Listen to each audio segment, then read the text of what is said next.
Gênesis 2. Oh, glória a Jesus. Deus confiou ao meu coração uma palavra para essa igreja. Alivia só o compressor para mim, só um cadinho. Deus confiou ao meu coração uma palavra para essa igreja. Aleluia. Quem é a igreja do Senhor aí? Diga glória a Deus. Verso 18 em diante. Quem achou, diga amém. Quem não achou Gênesis, diga misericórdia. Todo mundo achou, amém. Diz assim o texto. E disse o Senhor Deus: não é bom que o homem esteja só. Far-lhe-ei uma adjutora que lhe corresponda. E havendo, pois, o Senhor Deus formado da terra todos os animais do campo e todas as aves do céu, trouxe-os ao homem para ver como ele lhe chamaria. E tudo que o homem chamou a todo ser vivente, isso foi o seu nome. Assim, o homem deu nome a todos os animais domésticos, às aves do céu e a todos os animais do campo. Mas para o homem não se achava uma adjutora que lhe correspondesse. Então, o Senhor Deus fez cair um sono pesado sobre o homem e este adormeceu. Então, o Senhor tomou uma das suas costelas e fechou a carne em seu lugar. E da costela que o Senhor Deus tomou do homem, formou a mulher e lhe trouxe ao homem. E disse o homem: esta é agora osso dos meus ossos e carne da minha carne. Ela será chamada mulher, pois do homem foi tomada. E você diga amém. Senta dando glória a Deus, crente. Isso. Se você puder, deixa sua Bíblia aberta aí aonde a gente leu.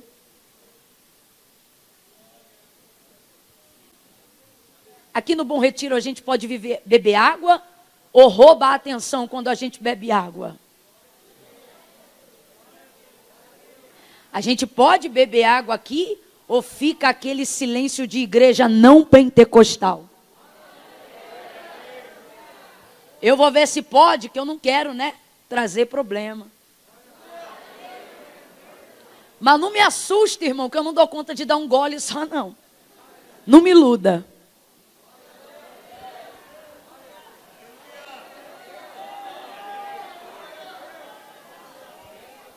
É tão bom, igreja, que a gente pode beber água, aleluia.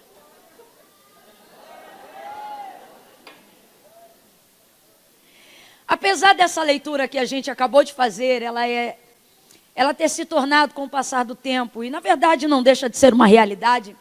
O que, irmã Camila? Normalmente é um texto áureo escolhido para falar sobre homem, mulher, macho, fêmea, casamento, escolha e etc, etc.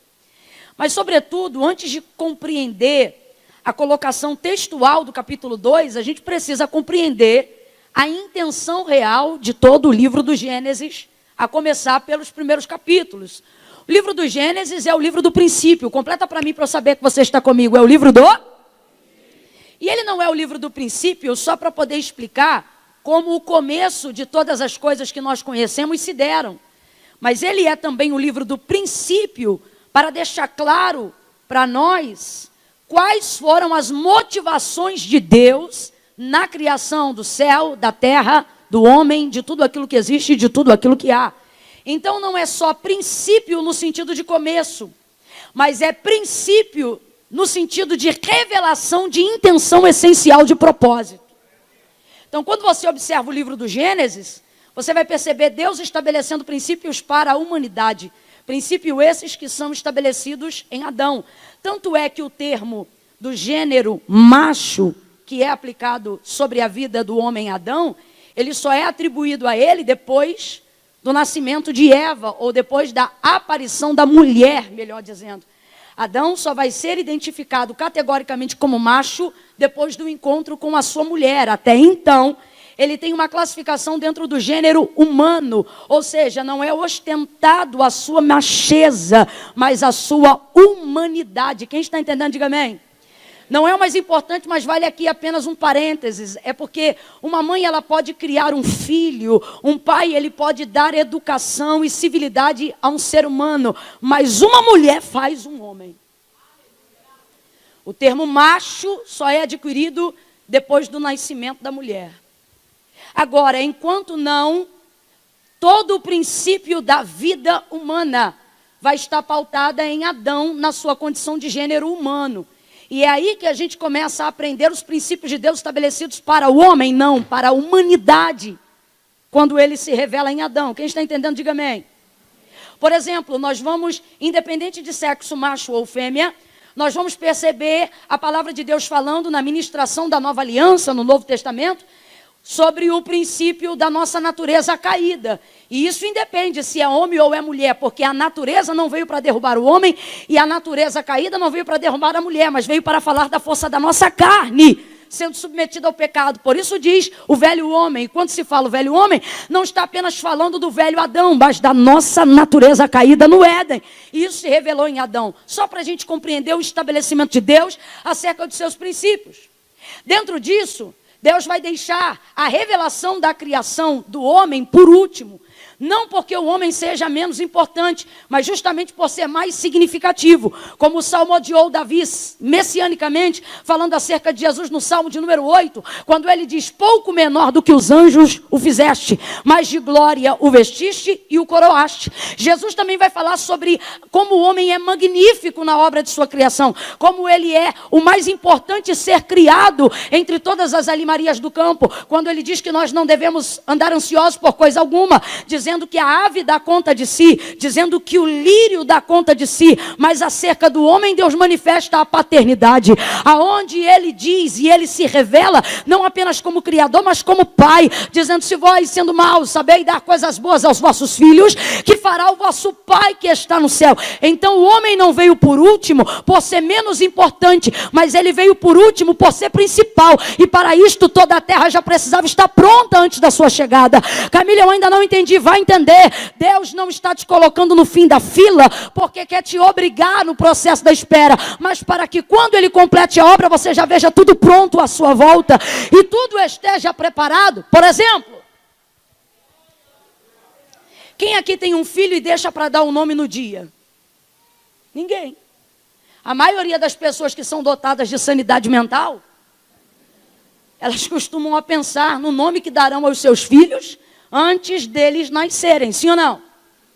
A mesma coisa é o cuidado do quarto, é o tal do chá de fralda. A gente corre atrás de ter tudo preparado antes da conceição, antes de chegar a criança. Por quê?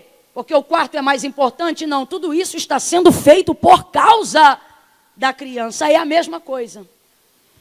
Deus simplesmente preparou o quarto primeiro. Oh, aleluia! Que Deus é esse? Preparou a manutenção de todas as coisas. Primeiro ele preparou o cuidado de todas as coisas. Para quê? Para que nós não nascêssemos dentro de um contexto precário, dentro de um contexto de abandono, mas para que ao nascermos, compreendêssemos que já havia em nós uma sensação de pertencimento ao governo de Deus. Aleluia! Oh, aleluia! Deus não está demorando, Deus está preparando as coisas para você. Deus não está atrasado, Deus está alinhando o tempo dele ao seu tempo. Aleluia! Oh, aleluia! Então o Senhor, ele começa a criar todas as coisas. E no processo de etapa da criação, e de tudo aquilo que existe, de tudo aquilo que há, ele começa a trazer a existência pelo poder de sua palavra. Gênesis 1. No princípio, a terra era sem forma e vazia. Havia trevas sobre a face do abismo e o Espírito de Deus se movia sobre a face das águas.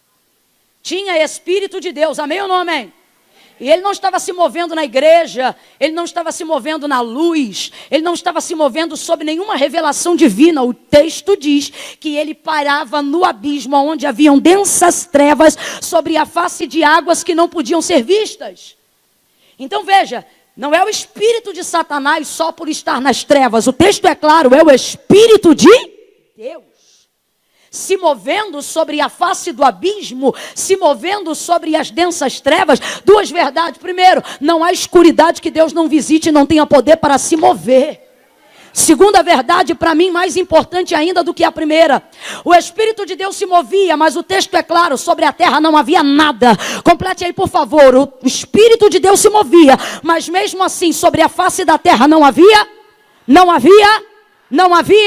Porque pode haver Espírito de Deus, mas o Espírito trabalha de acordo com a palavra.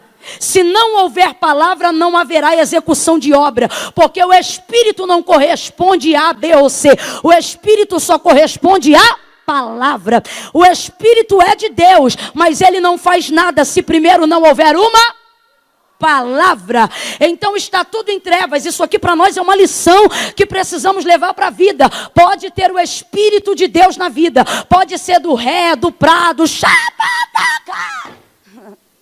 pode ser da subida de monte, do jejum, da oração, pode rapar a barba, pode rapar cabelo, pode fazer voto, pode deixar crescer, pode fazer jejum de Daniel, pode fazer de 7, de 14, de 21, pode ir embora e dobrar a meta para 42, se não houver palavra.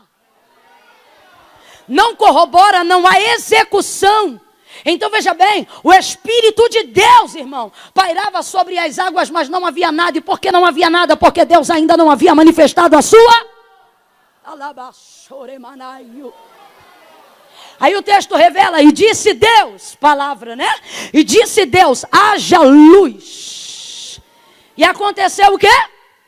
E houve luz, porque a palavra de Deus tudo manifesta.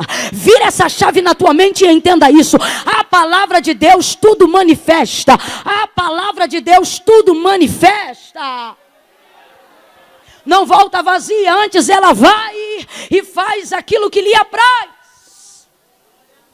Haja luz e houve luz. E começou a criar todas as coisas. Porção seca, céu, estrela, lua, lumiar menor para governar o que ele chamaria de noite, maior para governar aquilo que ele chamaria de dia. E começou a organizar e a separar. E fazer distinção entre luz e trevas. E vai ele embora na criação. E se você chegar em casa e observar o capítulo 1, você vai perceber o que eu estou falando. Do verso 10 em diante do capítulo 1, você vai perceber Deus setorizando o processo da criação numa faixa de tempo. Vai ouvindo aí. Do verso 10 para baixo, depois de criar e separar luz e trevas, começa a falar sobre semente, começa a falar sobre animarias do campo, animais selváticos, animais mais domesticados, e etc, etc, etc. E o que me chama a atenção em todo o processo de etapa terminada da criação, é uma frase. Por exemplo, verso 10, depois que Deus termina a parte do primeiro dia, o texto diz que ele constata sobre a obra de suas mãos, e ele diz assim, e viu Deus que isso era bom. E viu Deus que isso era? Vem, igreja. E viu Deus que isso era?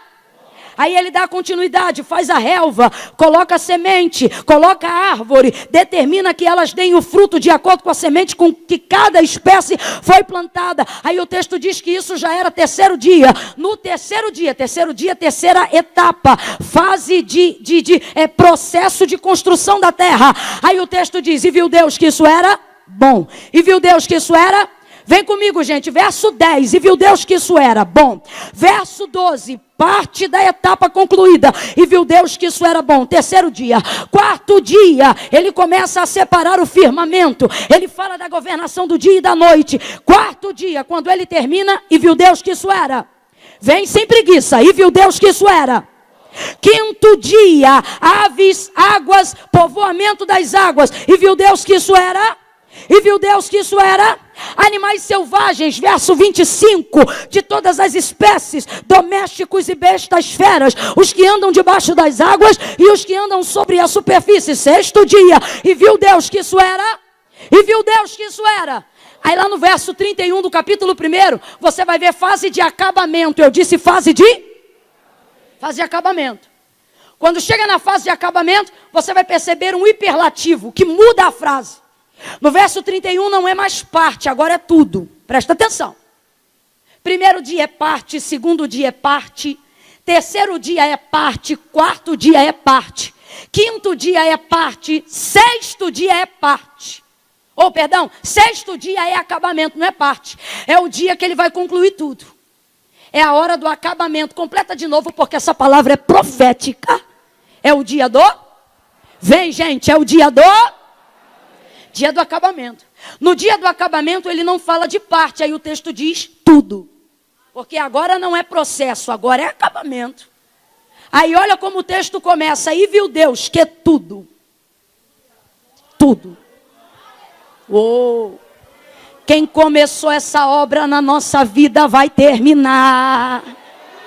Quem colocou a gente num processo de construção, ou seja, de reforma, ou seja, de aprimoramento, vai terminar.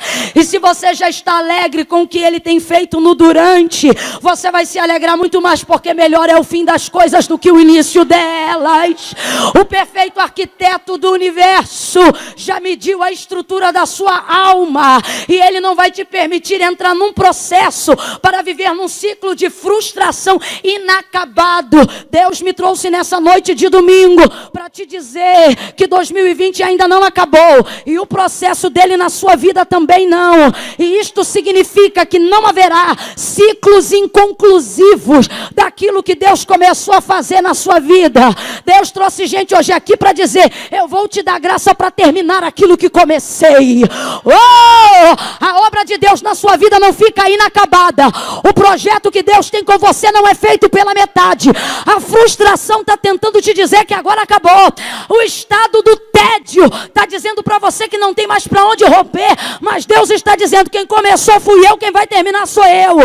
Eu sou o alfa e o ômega, o princípio e o fim, o primeiro e o último, aquele que era, aquele que é e aquele que há de vir. Isso significa: eu estou contigo no antes, eu estou contigo no durante, e eu estarei contigo no depois.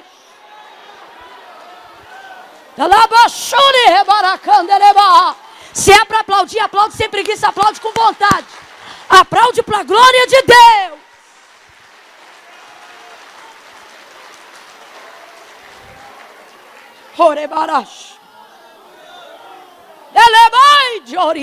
Hoje Deus está humilhando a sua frustração.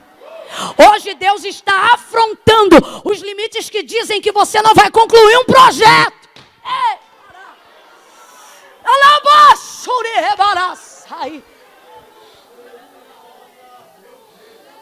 Mas o desespero do durante deixa a gente atônito. Gastrite nervosa parece que vai comer o estômago, porque o processo do inacabado é mais difícil que o início. O início tem motivação, no término tem júbilo. É no durante que rola o confronto.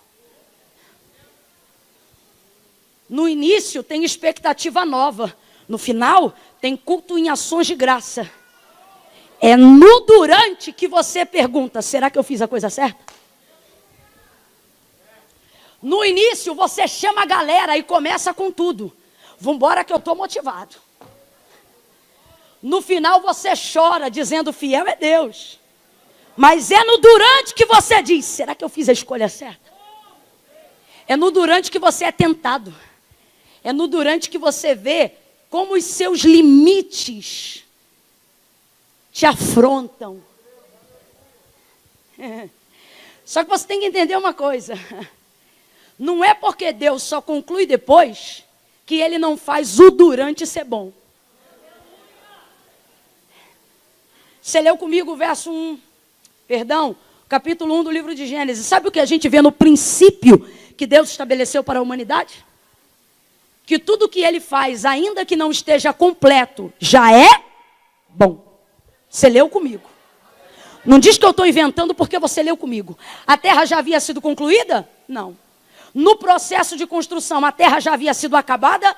Não. O projeto de Deus com o universo já havia sido terminado? Não. Mas ao término do processo de cada etapa e de cada dia, Deus não dizia está ruim. Deus não dizia eu não gostei. Deus não dizia podia ter ficado melhor. Deus terminava e dizia bom. Está entendendo? Você está entendendo? Você diz: Camila, eu estou ficando arrebentada, eu estou tão cansada. E você não entende que isso faz parte de um treinamento para a obra de conclusão de Deus na tua vida. Aí você diz: eu acho que não está bom, mas Deus está lá de cima. Você diz: se eu estou pressionado, como é que está bom? E Deus está dizendo: está bom. Você diz: Senhor, mas a coisa está apertando. E você diz: não é possível. E Deus diz: tá bom. Você diz: Deus, hoje está tão difícil. E Ele está lá de cima olhando para mim, tá bom. Porque está tudo no controle dEle, mesmo que não esteja no seu. Ao término de cada parte concluída, na etapa da criação da terra, Deus vai dizer que é bom. Mas não é porque é bom no durante que eu não espero o verso 31 de Deus na minha vida.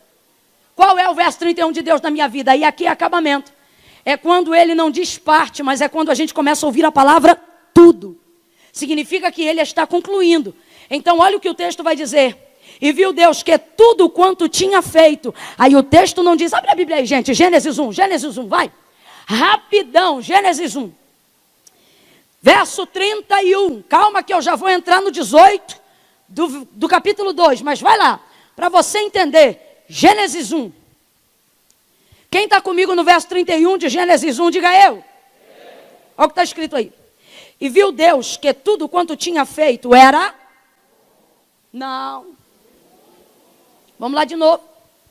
E viu Deus que tudo quanto tinha feito era... Mudou ou não mudou? Mudou ou não mudou? É diferente. Tem culto que você vai e a pessoa diz, e aí, como é que foi o culto? Você diz, foi bom. E tem culto, meu irmão, que só falta os anjos bater com as asas em cima da nossa cabeça.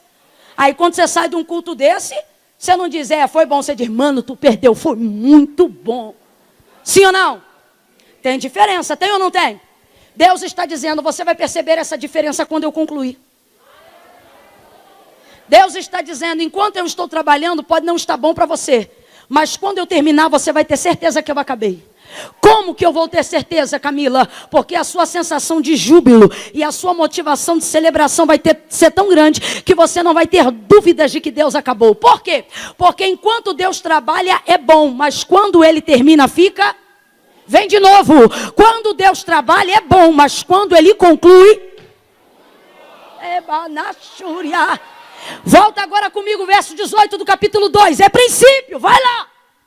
Olha como é que começa o texto na revelação do verso 18 do capítulo 2. E disse o Senhor Deus, não é bom. Para! Poxa Deus! Davi constituiu o Salmo de número 136, só para dizer que o Senhor é bom, só para dizer que a sua benignidade dura para sempre. A gente estabelece um caráter doutrinário acerca de quem Deus é, afirmando que tudo que Deus faz é bom. Um jovem rico procura Jesus para saber se lhe faltava ainda alguma coisa. E a fim de agradá-lo e de submeter-se a Cristo, ele já chega dizendo, bom mestre, que bem farei para herdar a vida eterna. Aí Jesus já olha para ele e diz, por que me chamas bom? Não que Jesus não seja, mas por estar revestido de corruptibilidade humana, não queria trazer para si tamanha glória. Então Jesus afirma dizendo, bom é Deus, que está no céu. Então há uma afirmação, Deus é? Se Deus é bom, tudo que Ele faz é? Só que o verso 18 não é Adão falando. Segundo o relato de Moisés, é Deus expressando pela primeira vez do início da criação algo que não é. Só que olha como diz o texto, e disse o Senhor Deus, não é bom que o homem esteja. Ah lá. Não é bom que o homem? Não é bom que o homem? Sabe o que é esteja? Advérbio de tempo. Não gostava de aula de português, mas vai pegar um negócio aqui agora rapidinho. Esteja vem do verbo ou da conjugação estar. E o que é estar? Advérbio de tempo. Por que dá o nome de advérbio de tempo? Porque significa que não é um verbo consistente, permanente. Ele é temporário. Tudo que está significa que não é. Se não é estado. E o que é estado é passageiro. Trocando para miúdos e todo mundo vai entender. Aonde Deus aponta e diz não está, significa que aquilo ainda não foi concluído. Porque não está é advérbio de tempo. Tempo, e se você for estudar a gramática, você vai ver que é advérbio de tempo, e em algumas colocações vai dizer assim, temporal. Advérbio temporal. E o que é temporal? Aquele tipo de coisa que vem, sacode tudo, mas depois... Então, quando Deus afirma acerca da criação do homem, depois de ser criado, e vê que o homem está sozinho, quando ele afirma, dizendo não é bom que o homem esteja, você precisa separar a maneira como Deus coloca para entender a maneira como Deus trabalha. Quando Deus diz não é bom que o homem esteja, Ele está determinando que não definiu que o homem vai ficar sozinho. Por quê? Porque se Ele tivesse definido, Ele teria então dito não é bom que o homem seja. Porque se está é advérbio de tempo, ser é característica permanente. Você esbarra com alguém na rua, você não diz, e aí, como é que você é? Tá louco? Você esbarra com alguém na rua, um amigo ou um conhecido, você diz, e aí, como é que você é? Porque pode ser que hoje você esteja ruim, mas amanhã você esteja bem. E aí, você não diz como é que é o tempo, tá louco? Você diz, e aí, como é que está o tempo? Por quê? Porque de manhã pode amanhecer chovendo, de tarde pode ficar nublado, e antes das 6 o sol aparece. Loucura, mas pode acontecer. Você nunca pode chegar, por exemplo, num dos estados do país aqui, Belém do Pará. Você amanhece com sol de rachar o quengo, mano do céu, é batata, 2:30 da tarde cai uma chuva que você pensa que o mundo vai acabar. Todo dia. Aí quando dá 3:30, 4 horas da tarde, o sol vem rasgando, seca a terra, o vapor sobe, à noite um calorão. E aí você começa a entender que você nunca pode chegar para o tempo que é variável e que muda e que é temporário e dizer como você é. E dizer como o tempo é. Você vai dizer como o tempo. Quando Deus olha para o homem e afirma, não é bom. Não é bom que o homem esteja. O que Deus está dizendo? Se tudo que Deus faz é bom, e quando ele termina fica. Se ele agora está dizendo que não é bom, o que ele está dizendo para o homem? Eu ainda não acabei. Oh, eu ainda não acabei. Isso aqui é profético e você vai dizer isso para alguém nessa noite. Não precisa tocar nessa pessoa, respeita o protocolo, que aqui não tem maluco. Mas quando eu contar de 1 a 3, você vai olhar para alguém e com a boca dentro da máscara vai fazer essa pessoa te ouvir. Quando eu disser 3, libere uma palavra profética sobre ela e diga assim: Deus ainda não acabou. Oh, calma que eu não contei até 3 apressado, espera. Quando eu disser 3, você vai dizer: Deus ainda não acabou. Você diz, Camila, meu casamento não está bom. Você diz, Camila, minha direção não está boa. Você diz, Camila, o culto na minha igreja não está sendo bom. Você diz, Camila, meu ministério não está bem. E Deus está dizendo, rapaz, quem deu tua mulher foi eu. Quem deu teu casamento foi eu. Quem começou teu ministério fui eu. E como é que você está dizendo que não é bom? Ei, você está apressando as coisas. Deus te trouxe hoje aqui para te dizer, se não está bom, é porque eu ainda não acabei. Porque tudo que eu faço é bom.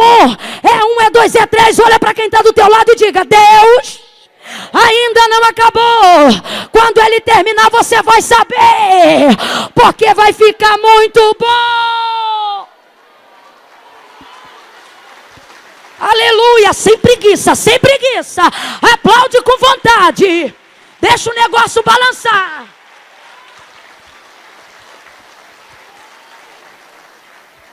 Fala para os 3 aí, Deus ainda não acabou.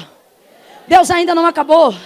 Com todo o respeito e carinho que eu tenho por você nessa noite, cale a sua boca, não se precipite em determinar que as coisas não vão bem quando Deus ainda está trabalhando. Não se ocupe em querer sentenciar obras das quais você não começou. Não queira determinar a pontuação de quem entra e quem sai da sua vida, quando foi Deus que colocou alguém na sua vida. Não diga que horas você entra ou sai do departamento, quando foi Deus que te deu a liderança. Não diga quando você se aposenta ou não no ministério, quando foi Deus que te chamou. Pare de determinar opiniões irrelevantes só porque você não está bem. Quanto menos bem você estiver, menos você devia falar. Quer um conselho precioso? Se você não grava nada do que eu disse até agora, tá mal, fica quieto. Porque só vai sair besteira dessa boca. Se você não se guardar em Deus e entender que o projeto é dele, você vai pontuar onde Deus não pontuou. Vai sair de onde Deus ainda não saiu. Vai mexer aonde Deus ainda não mexeu. Vai se envolver com gente que Deus não se envolveu. Vai deixar de continuar se envolvendo com gente que Deus se aliançou. Olha de novo e diz, calma. Deus ainda não acabou. Ei, quando eu falo isso eu me lembro na escola. Quando uma situação ficava mal resolvida e a gente pegava a mão e não podia falar, porque senão a professora escutava e mandava calar a boca, e aí a gente fazia um gesto com a mão, que era um jeito de mostrar, seja para quem nos ofendeu ou para quem falou que não devia, que a gente não deixou aquele assunto morrer na hora, não. Aí a gente pegava essa mão aqui e fazia assim. Dava aquela olhada por cima da sobrancelha. Por cima da sobrancelha. É forte, hein? Que olho é esse? Mas enfim, dava aquela olhada enviesada e fazia assim, ó. Era um jeito da gente dizer, isso aqui não terminou aqui não, hein? O recreio vai chegar. O termo ficou tão coloquial que virou tema de muitos filmes. Te espero na saída. Te pego lá fora. É um jeito de dizer, não acabou não. Tem gente que está olhando para a tua casa hoje, está olhando para a tua família, vê que a panela virou em casa, quando vê você se arrumar do lado de fora, o vizinho já diz, rapaz, o pau está quebrando, está indo na igreja fazer o quê? Não responda nada, vá andando e faça assim, ó. Amassa.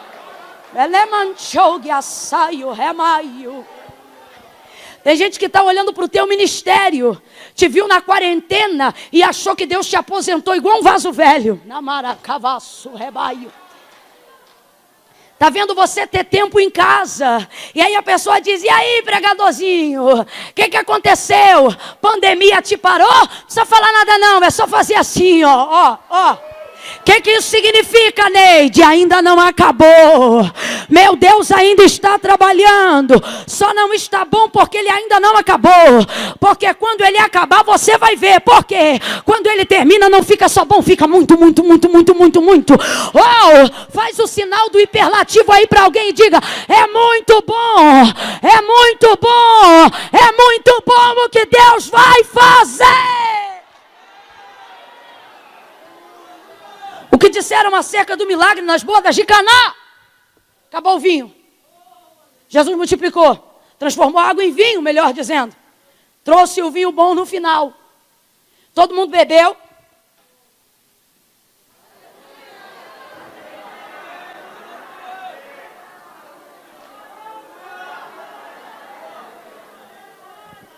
Corre, Luiz! Quando terminou, começaram a beber o vinho. E olha que já havia gente embriagada. E o que disseram ao mestre-sala?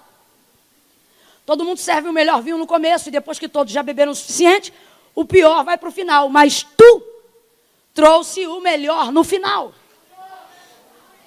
Mas é porque no início, quem entregou foi o mestre-sala. Mas no final, quem fez foi Jesus. Deus está dizendo a alguém aqui, eu vou pegar aquilo que parece que é o fim, vou pegar aquilo que olham e dizem é água e não tem sabor, e enquanto todo mundo diz, acaba a festa mais cedo porque o vinho acabou, vem Jesus entrando naquela casa, eu estou falando isso e Deus está falando comigo. Ele está entrando em casas nesta noite. Ele está entrando em famílias nesta noite. E alguém vai dizer, mas espera aí, você não ia botar ele para fora de casa? E você vai dizer, é porque tinha água. Mas Jesus trouxe o melhor para o final. E as pessoas terão que olhar e saberão que o Senhor é Deus de muito bom na sua vida. O muito bom de Deus chega quando ele acaba. Então, se não está muito bom, significa o quê? Que ele ainda não acabou. Camila, tá osso. Ele ainda não acabou. Camila, tá puxado. Ele ainda não acabou. Camila, tá difícil. Ele ainda não acabou. Aleluia. Deus não terminou. Agora, olha como Deus é maravilhoso. Quando as coisas não estão boas, Ele não espera o homem dizer que não está bom. O texto não diz, e disse Adão. O texto diz, e disse. Porque Deus se responsabiliza quando não está bom. E por que Deus se responsabiliza quando não está bom? Porque se o homem está numa condição de solidão agora, quem o deixou? Não tenha medo, quem o deixou? Não podia ter Deus quando fez o homem fazer junto à mulher? Sim ou não? E Deus já sabia antes de fazer o homem que não seria bom que ele ficasse só? Sim ou não? Peraí, gente, é Deus, sim ou não? Mas mesmo consciente disso, fez primeiro ele, para só depois de um tempo fazer ela. Então, se o homem está agora numa condição desfavorável, eu disse uma condição? O que é uma condição desfavorável? Uma condição precária, uma condição tristonha, uma condição de solidão. Se ele agora está numa condição desfavorável, não tenha medo. Quem é o responsável por isso? Se tinha ele poder para quando criou o homem, criar junto à mulher, uma vez que sabia que não seria bom que o homem ficasse sozinho, se o homem agora não está feliz estando sozinho, quem é o responsável por isso? Não tenha medo de dizer, quem é o responsável por isso? Veja, eu não disse culpado, eu disse responsável, porque Deus tem um propósito de por que não faz as coisas. Você não está numa condição desfavorável quando está no centro da vontade de Deus, porque Deus quer te castigar. Você pode estar no centro da vontade de Deus e numa condição desfavorável, e isso só vai provar que Deus quer te ensinar alguma coisa. Olha para cá, Deus não maltrata. Quem está me ouvindo, diga amém. Então eu vou falar de novo, porque tem gente aqui achando que Deus pegou você para Cristo. Só que Deus está usando a minha boca para dizer, eu não maltrato. Eu ensino. Eu te preparo. Eu te ajudo. Eu te oriento. Eu te dou capacidade administrativa para gerir aquilo que eu ainda vou fazer. Então, se a condição não está boa, o responsável é Deus? É Deus.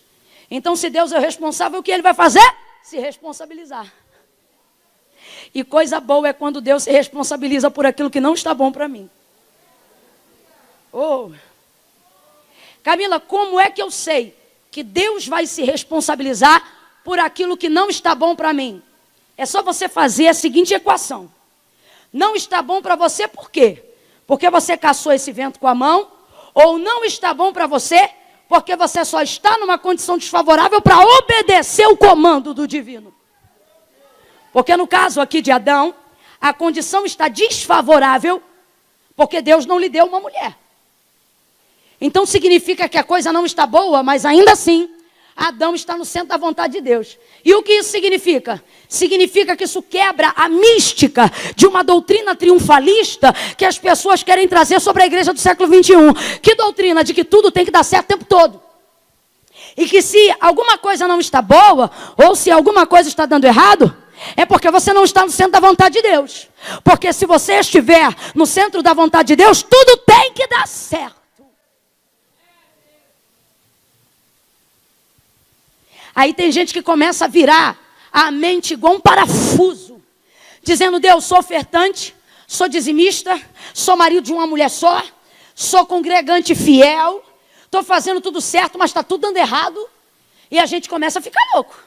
Se eu estou fazendo tudo que é certo, por que a área X está dando errado? Por que a área Y está dando errado? Aí daqui a pouco você vê crente no leito, e ao invés do profeta ajudar, vai dizendo, isso aí deve ser pecado, que perturbação é essa? Então você não acredita que um homem, uma mulher de Deus, dentro do centro da vontade de Deus também podem ter problemas? Então vá seguir uma doutrina mística e saia do cristianismo. Porque o Deus soberano pode permitir gente santa e gente boa viver condições desfavoráveis para aprová-los e para aprová-los. Quando alguma coisa estiver desfavorável na minha vida, mas ainda assim, eu me mantiver no centro da vontade de Deus, o que vai acontecer? Eu continuarei tendo um Deus que se responsabiliza pelas coisas difíceis que eu estou vivendo. Camila, ainda não entendi, vai entender agora. Se você sai do centro da vontade de Deus, você está por conta própria. Mas se você está sofrendo por estar no centro da vontade de Deus, você está por conta de Deus. Tem uma missionária lá no Rio de Janeiro que quando ela entregou a vida para Cristo, antes disso cantava na noite. E a renda familiar vinha da noite. Mas o coração dela ardia para entregar a vida para Cristo. Foi num dia, num culto de libertação à tarde, não aguentou, foi no altar, se comprometeu, fez aliança com Cristo. Porém, o marido em casa, que já era o empresário dela, disse para ela: se você entregar essa vida para Cristo, você vai estar por conta. Porque como é que a gente vai gerir as coisas aqui em casa? Resultado, chegou em casa e disse: ó, acabou, não canto mais na noite, fiz um compromisso com Deus hoje. Nunca mais esqueci esse testemunho. Ela disse que no mesmo dia ele olhou para ela e falou assim: você gosta de salão, né? Gosta de estar arrumada. Você gosta de sapato novo, né? Gosta de estar bonita. Você gosta de roupa bacana, né? Gosta de estar arrumada. Aí ele virou para ela e disse assim: a partir de hoje, eu não boto mais gasolina no teu carro. Com estas palavras: a partir de hoje eu não boto mais gasolina no teu carro. Não pago mais o teu salão de beleza. Não calço mais o teu sapato. Não visto as tuas roupas. Culto de quarta-feira à tarde, chega ela no culto de libertação. Culto do ciclo de oração. Naquela época que não tinha nem Instagram, nem Facebook, nem Orkut. Que profeta tinha que ser profeta. Chega ela na igreja. Deus levanta um profeta, vai em direção a ela, aponta diante dela, a congregação se cala. E ele diz assim para ela: para que tu saibas que eu sou Deus e não sou homem. A partir de hoje, eu faço o teu cabelo, eu calço teus sapatos, e eu coloco combustível dentro do meu carro, e tu farás a minha obra, e serás uma bênção. O que isto significa? Deus está dizendo: se o preço que você está pagando é por estar no centro da minha vontade, bota na minha conta que eu não vou te dever nada. Bota na minha conta que você não vai ficar na pista. Olha para alguém aí agora, e diga: está na vontade de Deus? Então bota na conta de Deus, porque Ele não vai te deixar envergonhado. Mesmo que a condição esteja desfavorável. E tem gente aqui dizendo: Camila, dá só mais um pouquinho de retorno, amigo. E tem gente aqui dizendo: Camila, mas a coisa está desfavorável, será que eu estou fazendo alguma coisa errada? Irmão, às vezes a coisa só fica desfavorável porque a gente decidiu fazer o certo.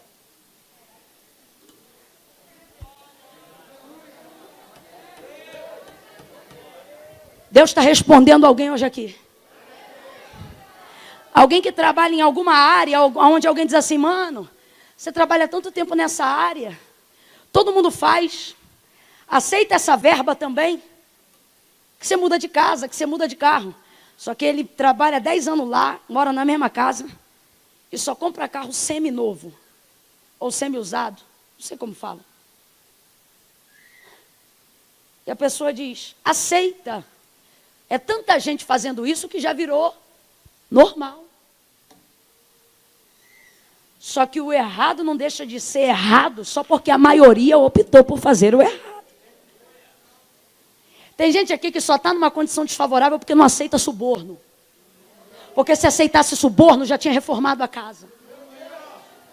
Tem gente aqui que só não está numa condição desfavorável porque não sentou no colinho do chefe.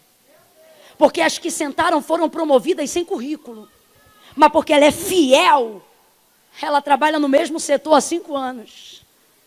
E alguém diz: Camila, eu não sei até quando eu vou aguentar, porque eu faço tudo certo, mas só dá errado. E o Senhor está dizendo: fica tranquilo, porque se você estiver no centro da minha vontade e fizer o certo, até o que era para dar errado eu mudo o resultado. E vai ter que dar certo no final. Agora veja, isso é no final. Olha para alguém aí e diga: aguenta o final. Aguenta o final. O final está chegando, irmão. O final está chegando. O final está chegando.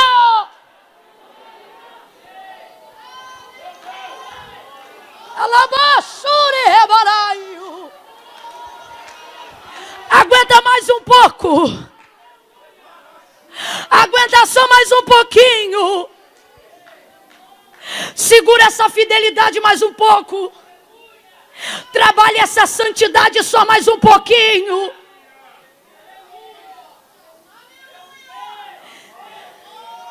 Você tem que entender que há uma diferença entre ser honrado e ser exaltado. Qual é a diferença, irmã Camila? A diferença é que exaltação vem só no final, mas Deus não te priva de honra no durante. O que é exaltação? Exaltação é estar sobre todos. E o que é honra? É ter dignidade diante de todos. Há uma diferença, olhe para a minha mão. Exaltação, aqui. Honra, aqui. O que significa? Significa que a exaltação só vem no muito bom, porque é mais do que bom. Quem está entendendo, diga amém. Então, exaltação é o tipo de coisa que só acontece no fim. Mas Deus está dizendo, não é porque eu tenho uma exaltação para você no final, que isso significa que eu vou te privar de ser honrado no meio. Se exaltação é estar sobre todos, honra é ter dignidade diante de todos. Não, eu vou falar bem abertamente, você vai entender.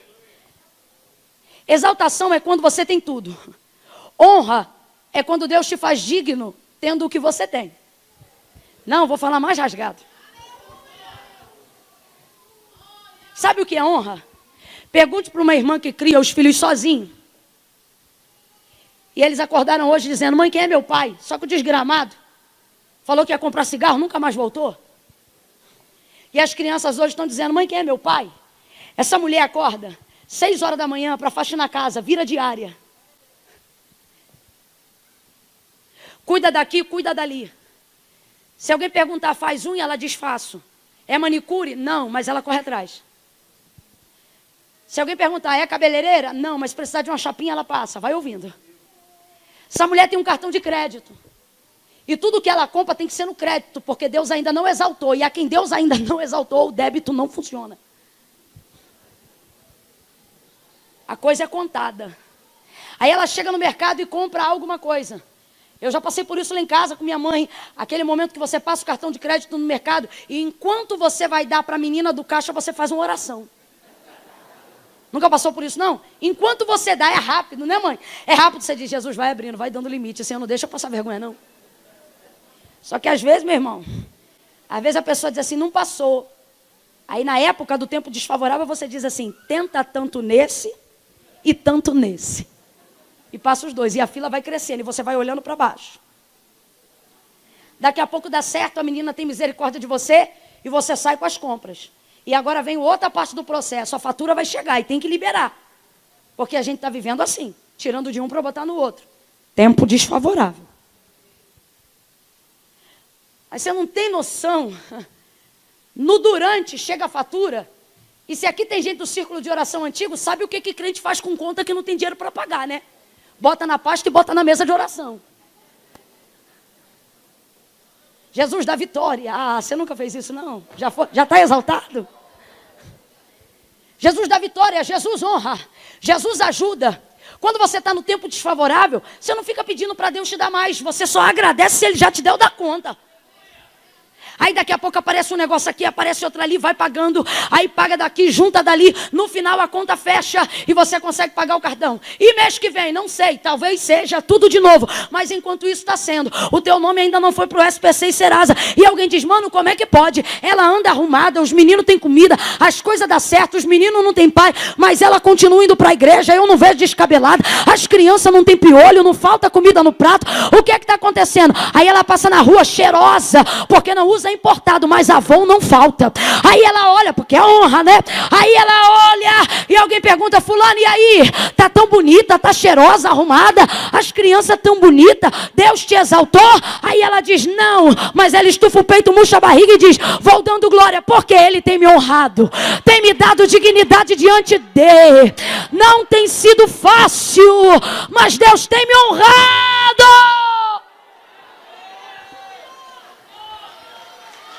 Eu já vi crente que Deus ainda não exaltou comer em restaurante caro. Tu vê o cabra no restaurante caro, aí tu chega lá, rapaz, tu sabe quanto custa a conta daqui? Aí a pessoa diz, não. Rapaz, você quer que eu te conte? Também não. Rapaz, então como é que tu vai pagar? Então, deixa eu te explicar. Eu estou aqui nesse restaurante caro, estou comendo essa comida cara. Deus abençoa a minha família, mas não vou pagar essa conta, não. Não? Não posso pagar ela ainda, porque Deus ainda não me exalta. Mas usou alguém para me honrar. Quem está entendendo o que Deus está falando? Quem está entendendo, reage. Tem alguém aqui a quem Deus tem honrado no momento desfavorável? Tem alguém aqui a quem Deus tem levantado no tempo desfavorável? Tem alguém aqui que tem um pai que está no céu, que está dizendo: filho, calma, o que você não puder pagar, bota na minha conta, porque papai está cuidando, papai está cuidando, papai se responsabiliza. Elebarai de Canamas. E cama, ti, cai,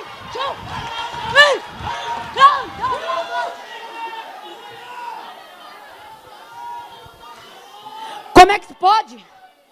Está desempregado, mas não anda rasgado. Como é que pode? Não tem salário, mas tem TV a cabo em casa. Como é que pode? É doméstica, mas os filhos trabalham em escola mas os filhos estudam em escola de rico. Como é que pode? Não tem dinheiro, mas mora onde a madame mora. Como é que pode? Não tem a conclusão do ensino fundamental, mas Deus bota carro, bota gente, bota acesso na mão dele. E alguém diz: como pode? E a gente responde: sabe o que é? Fui velho. Sou moço. Ou melhor, sou moço. Não, fui velho. Moço. Ai, gente, me ajuda. Fui moço. Sou velho. E nunca. Cadê os meninos daqui? Chama eles, pastor Eduardo. Dá uma olhadinha para quem está ao teu lado e diz assim: nunca. Nunca fui moço, sou velho e nunca vi um justo, nunca vi um justo mendigar. O que é mendigar?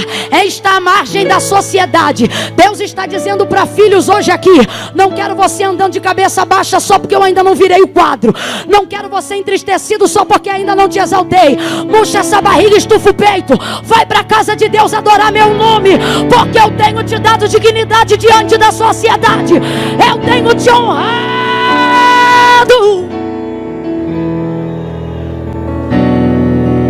Senta que ele está tocando, mas eu ainda não acabei. Camila, como é que eu sei que você acabou? Porque já está bom, mas quando eu acabar...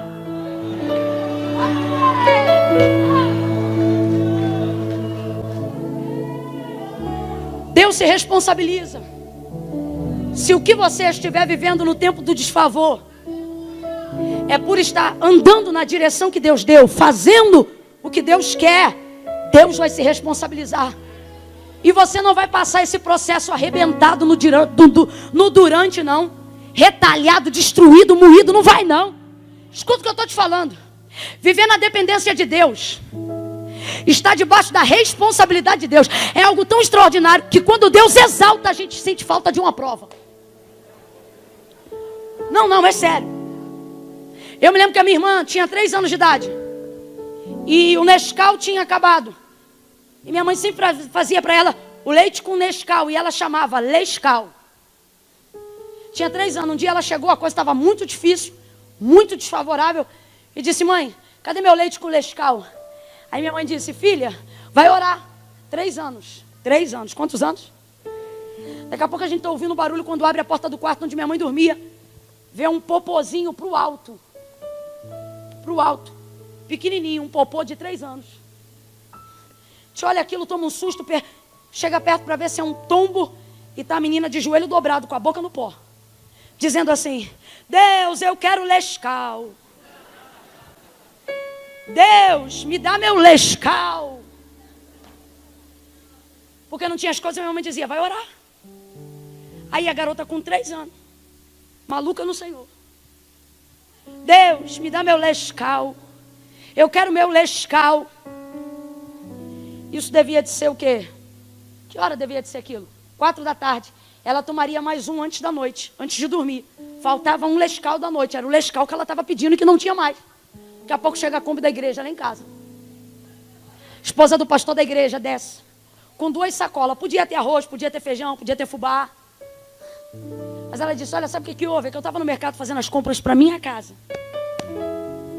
E o Espírito Santo de Deus dizia para mim, compra leite Nescau. Compra leite Nescau. E vai na casa da Luciane. E arreia a sacola lá. E ela chegou lá. E como a minha mãe era aquela crente que passava a prova, mas ninguém dizia, porque Deus não exaltava, mas honrava.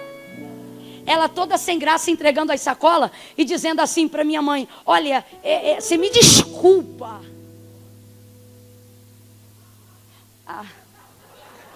Aquela coisa assim, eu sei que você não precisa. E o coração dizendo, dá logo, é urgente.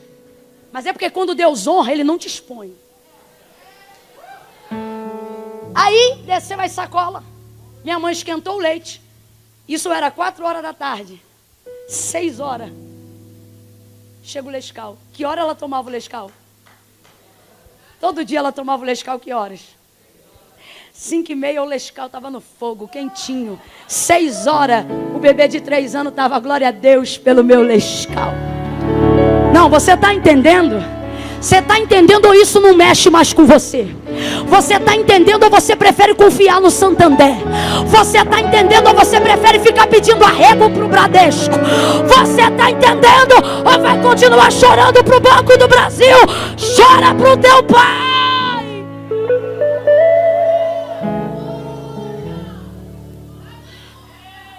Aí olha o que Deus vai fazer. Não é bom, mas Ele se responsabiliza. Aí olha o que o Senhor vai fazer. Dá a Ele uma incumbência. Você vai dar nome a todas as alimarias do campo.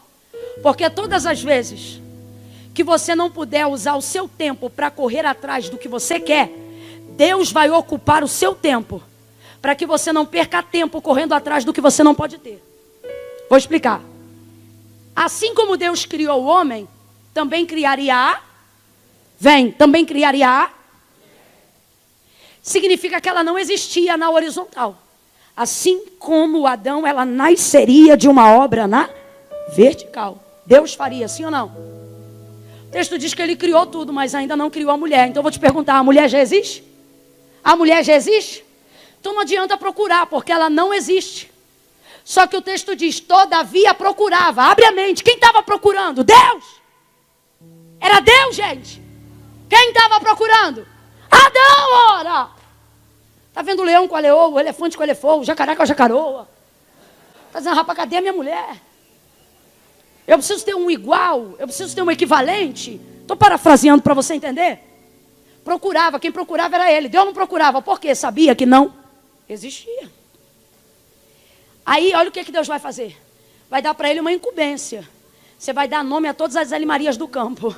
Porque se você usa o seu tempo para correr atrás do que só Deus pode fazer, você fica doido. Não vou para a igreja porque eu tenho que cuidar da minha vida. Não vou fazer obra de Deus porque eu não tenho tempo para Deus. Eu tenho que correr atrás do concurso. E aí vai negligenciando as coisas de Deus porque tem que correr atrás do que você quer. Eu acho mó barato, principalmente na moçada. Eles faltam ceia, falta ensaio, falta culto. Porque tem que estudar. Aí quando não passa na prova, vem para a igreja fazer campanha. Para a porta abrir. Estou mentindo?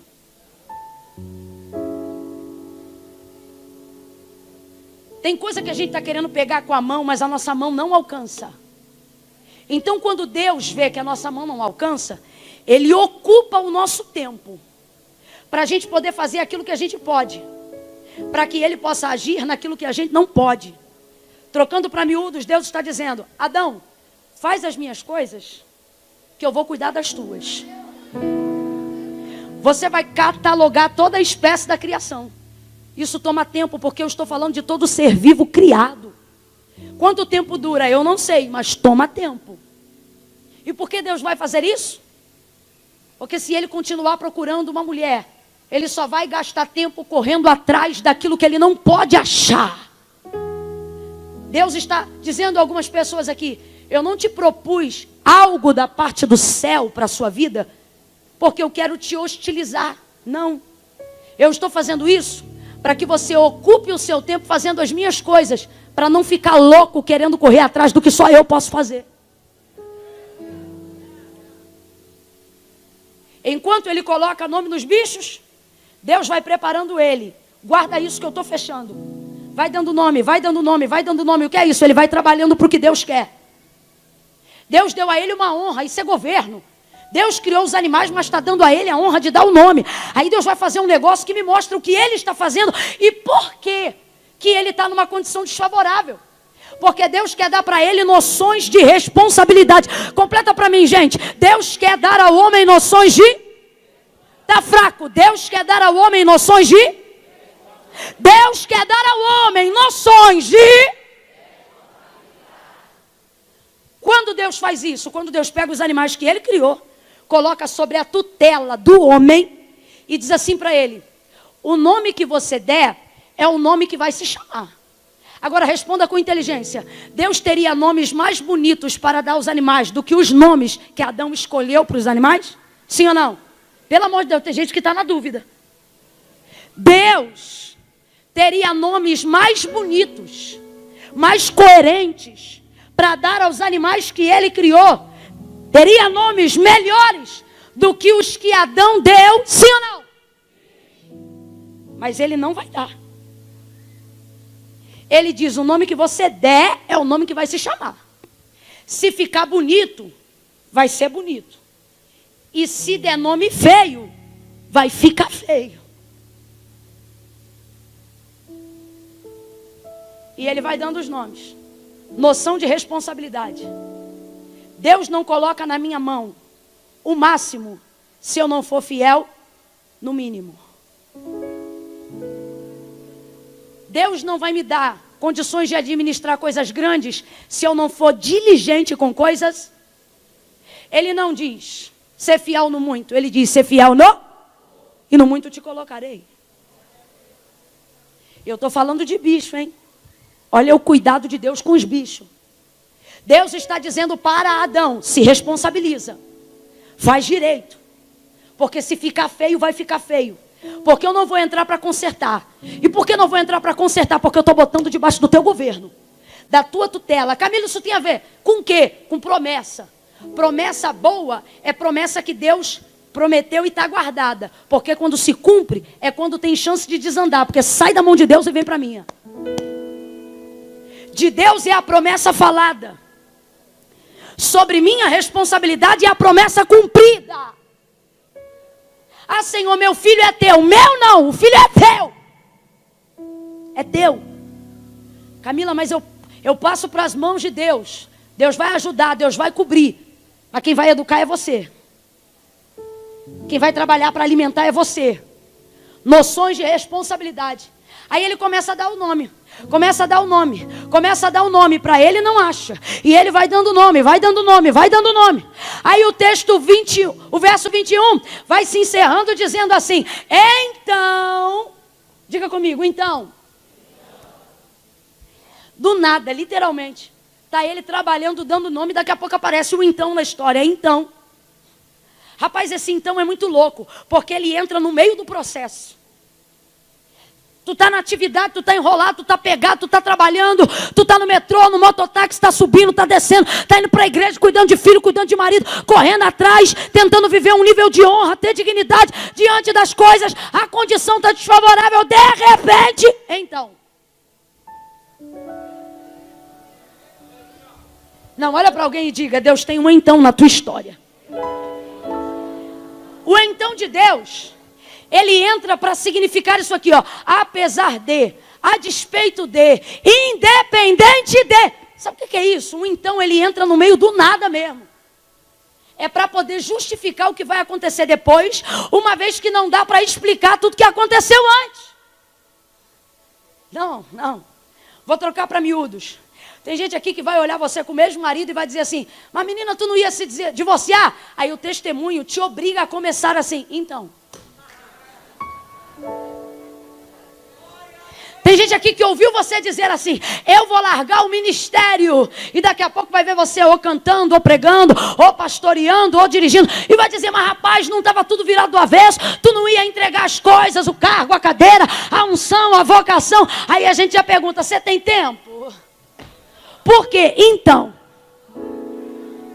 O que o então significa? Significa que virou do nada. Significa que Deus interrompeu a história para começar uma nova história. Porque o autor da história deixa falar o que quiser e começa a falar o que quiser, na hora que quiser, quando quiser, porque Ele é o dono da história. Então o Senhor Deus fez. Não é cochilo depois do almoço. Adão não estava com sono. Quem está me ouvindo, diga amém. Então o Senhor Deus fez ele cair em estado de sono profundo. Vou perguntar de novo, ele queria dormir? Foi o Senhor aqui? Foi o Senhor aqui? Por que está escrito assim no texto? Então o Senhor fez. Porque tem coisas na nossa vida que só Deus fez cair em estado de sono profundo. Ouve isso. E tirou uma de suas costelas. O que é entrar em estado de sono profundo? Se anestesia geral.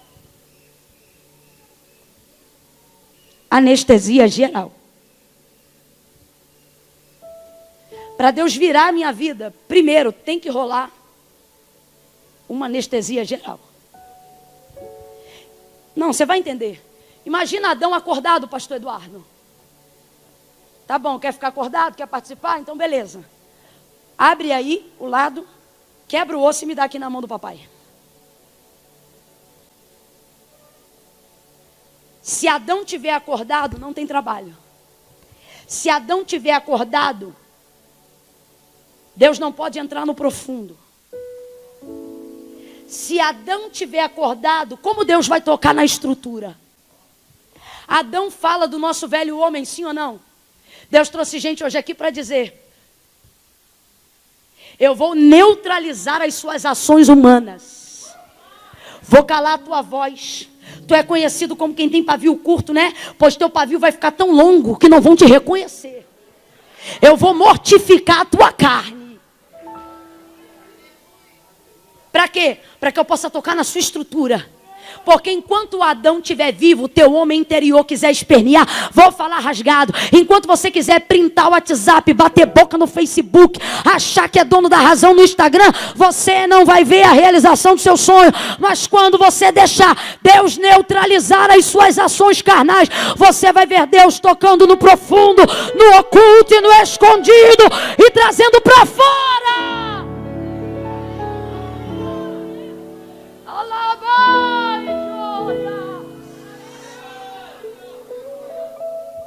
Aquilo que sua alma deseja, bota ele em estado de sono profundo, tira um pedaço, tira uma costela, Deus pegou um pedaço de osso e fez uma mulher inteira. Quem está me ouvindo, diga amém. Só que Deus não deixou o lugar vazio.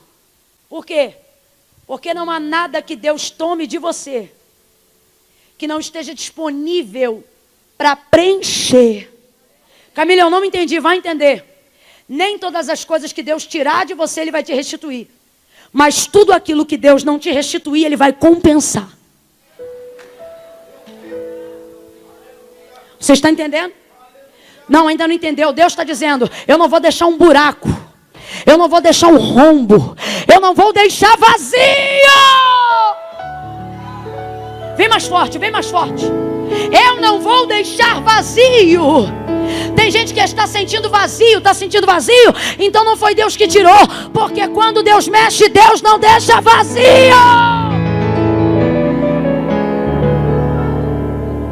Preencheu o lugar com carne e fez uma mulher inteira. O que é maior? Vem comigo. O que é maior? Um osso de costela ou um ser humano dotado de espírito, alma e corpo? O que é mais nobre? Um pedaço de osso que vira pó? Ou um ser humano dotado de emoções, desejos e pensamentos? O que é melhor? Um pedaço de osso aonde eu não posso ver? ou alguém para desfrutar de comunhão. Deus está dizendo: se você deixar eu tocar fundo por dentro. Mas eu preciso ser fiel ao texto. A gente não deixa. Olha para quem está do teu lado e diga assim: Deus vai te anestesiar e vai tomar. Olha, porque tem gente que ficou com medinho agora e é para ficar mesmo. Olha para quem está do teu lado e diz: Deus vai tomar. E por que Deus vai tomar? Porque tem coisas que são tão pessoais, são tão internas, são tão nossas, que se Deus chegar e pedir, a gente não dá. Ele tem que tomar. Por isso colocou em estado de sono profundo e tomou. Ele pediu, ele tomou. Mas não há nada que Deus tire de mim que não esteja disposto a me dar coisa maior para me oferecer. Trouxe a mulher, desperta o homem. Quando ele levanta, eita glória! Imagina um homem só vendo jacaré, macaco e tigre.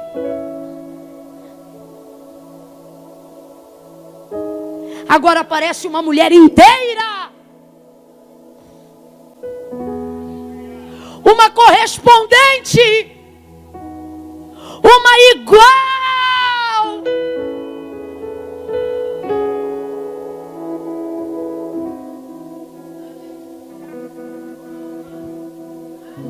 Olha para quem está do teu lado e diz: está acabando. Quando Deus toma, é o último passo. Então, se Deus tirou alguma coisa de você, é porque você está na fase do acabamento. Consola alguém aí agora e diga: está acabando. Se Deus tem tomado coisas de você, coisas que vão tocar no seu interior, coisas que vão mexer com o seu emocional, olhe para alguém aí e diga: está acabando. Mas isso não é para te entristecer, é para te alegrar. Porque quando as coisas não estão boas, o texto diz: e disse Deus. Mas quando Adão olha para a mulher e vê diante dele o desejo de sua alma, aí o texto não diz e disse Deus, verso 18, lá embaixo, verso 20 e... Ai Jesus, verso 23. Aí o texto diz: e disse o homem, esta afinal, tira o A. Vem.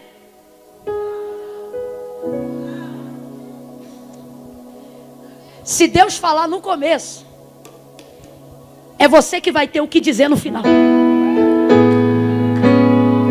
Se você deixar Deus começar a ditar a história no começo, se você começar a deixar Deus mexer no começo, não importa onde você vai começar.